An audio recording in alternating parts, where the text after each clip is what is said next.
राष्ट्रीय प्रवक्ता अलका लांबा मुजफ्फरपुर पहुंची और एक प्रेस कॉन्फ्रेंस को कांग्रेस कार्यालय में करते हुए नीतीश कुमार और मोदी के साथ योगी पर जमकर हमला बोला और कहा कि यह बिहार की सरकार बलात्कारियों के साथ खड़ी है।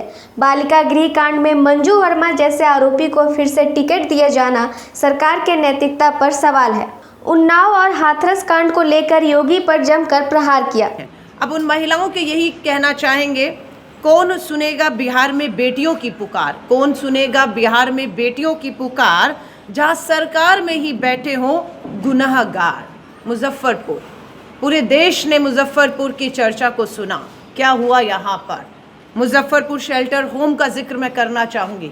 बहुत दुख के साथ कहना पड़ रहा है, पीड़ा और दुर्भाग्य के साथ, कि बीजेपी ने उस महिला को अपना उम्मीदवार बनाया है जो महिला मंत्री थी, जिसके अधीन समाज कल्याण विभाग आता था, जिसके अधीन ये मुजफ्फरपुर शेल्टर होम आता था। हमारी बेटियों के साथ लगातार यौन शोषण होते रहे, बलात्कार होते रहे, बेटी गर्भवती भी हुई, और ये सब कुछ जेडीयू बिहार की सरकार के अधीन तब हो रहा था जब देश में नारा दिया जा रहा था भाजपा द्वारा, प्रधानमंत्री मोदी जी द्वारा, बेटी बचाओ।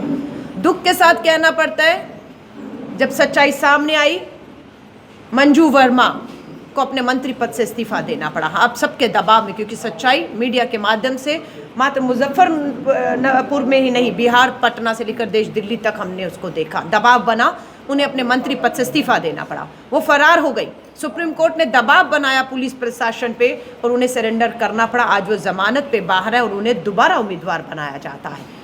हम लोगों ने चेतावनी भी दी थी कि अगर समय रहते अपनी उम्मीदवार नहीं बदलेंगे तो हम मुजफ्फरपुर की और पटना बिहार की जनता के बीच में जाएंगे, क्योंकि एक बहुत बड़ा जघन्य अपराध हुआ है। और जीरो टॉलरेंस के तहत ये दिखाता है कि भाजपा और जेडीयू की सरकार पीड़िता के साथ नहीं, बलात्कारियों के साथ खड़ी है। योगी आदित्यनाथ अभी आए थे यहाँ पर, किस मुंह से आए थे ये मैं पूछना चाहती हूँ। कौन सा मुंह लेकर आए थे, कौन सी जबान से आपने, हम लोगों ने देखा कि किस तरीके से जेडीयू भाजपा के साथ है। इसलिए जवाब बनता है उनसे भी पूछना कि हाथरस में एक बेटी का बलात्कार होता है और पूरा का पूरा उनका सरकार, प्रशासन पीड़िता नहीं बलात्कार के साथ खड़ी होती है। उनके सांसद अलीगढ़ जेल में कहते हैं कि हम आरोपियों के साथ चाय पीने गए थे। कुलदीप सिंह सेंगर भाजपा के विधायक उन्नाव में थे। साक्षी महाराज सांसद जीते ही पहले ही भाजपा के जो विधायक हैं, जो दोषी करार दिए गए, उम्र कैद कुलदीप सिंह सेंगर को मिलने जाते हैं।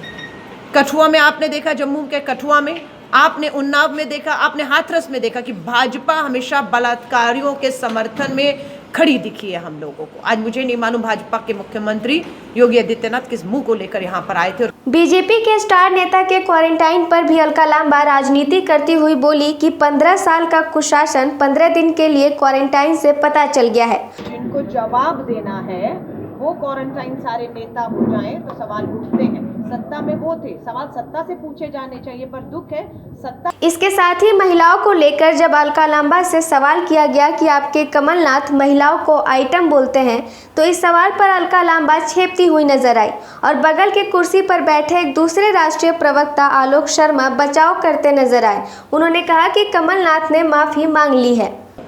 मुझे लगता है कि कमलनाथ जी ने भी खेद व्यक्त किया है, शायद आपको वो भी नहीं पता है, लेकिन दुर्भाग्य है कि आप मोदी जी से पूरे उनके 6 साल के कार्यकाल में एक प्रेस कॉन्फ्रेंस नहीं करा पाए।